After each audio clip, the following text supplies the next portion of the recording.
You want to know the definition of success in business? The definition of success is that we no longer have to work with assholes. Now, I know that's kind of harsh, but as a marketing consultant, if I have the capacity to work with 10, 12 clients, maybe at the most, and I've got 3 that are really a pain that I don't really want to talk with, that's a recipe for disaster. We have to understand who makes an ideal client for our business, because let's face it, we attract the clients that we deserve. We attract the clients that we are going after and educating and messaging. So if we don't understand who makes an ideal client for our business, who we want to work with in our business, and we simply try to attract people who seem to need what it is that we sell, that's how we're going to get this up and down, really out of control business. If you want to understand who makes an ideal client for your business, think about the 1, 2, 3 maybe clients, hopefully, that you have that you think, wow, if I had 3 more like that, life would be great. What is it about them that makes them great? Did they have the right problem?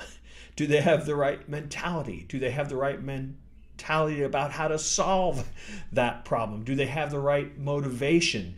Do they have the values that match yours so that they're a great fit?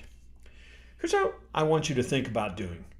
As you try to understand how you can define your ideal client and then start to communicate to the world who that ideal client is, I want you to think about creating 3 buckets. You can do this as an exercise. Get a piece of paper and create 3 boxes, 3 buckets, however you want to define them. And in the first bucket, I want you to think about the must-haves.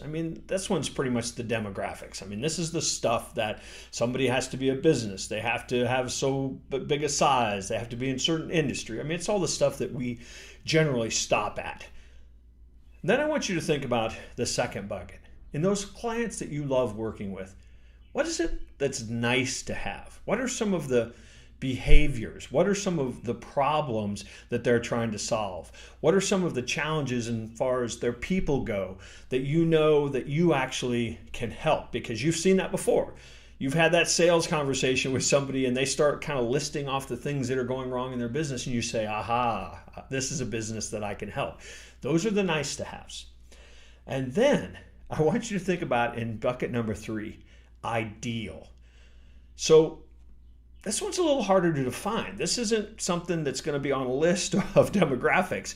This is going to be, in your experience, what mentality do they have? What beliefs do they have? What values do they have? And sometimes these can be demonstrated in things that are obvious. For example, I know in my business over the years, if I found somebody who met kind of my must-have and nice to have, that if they were also involved in their industry, they were on boards, or they were their chapter president for their industry, it really gave me an indication that they believed in investing in their community, they believed in investing in their industry, they believed that if everybody got better, everyone wins. And those are some types of things that just by the fact that they spent their time doing that, I could have a better sense about what they valued. If you want to work with that ideal client, you have to understand who they are, you have to define them, and let's face it, if you're only after 10 or 12 or 15 clients in your business, why not go fishing and educate those clients on how to be ideal in all of your marketing? If you understand, for example, that serving on a board in your industry is a great way to demonstrate value, then you can actually write a blog post, for example, about how valuable or how important it is that you invest in your community, and all of a sudden you're going to start maybe attracting, or that content's going to start resonating with people who already believe that. So by understanding who your ideal clients are and the attributes, the profitability, the why they refer, all those things about your ideal client, and then moving your marketing strategy towards attracting them, life will be so much better. And you won't have to work with any, I've already ruined my PG rating, so I'll stop there.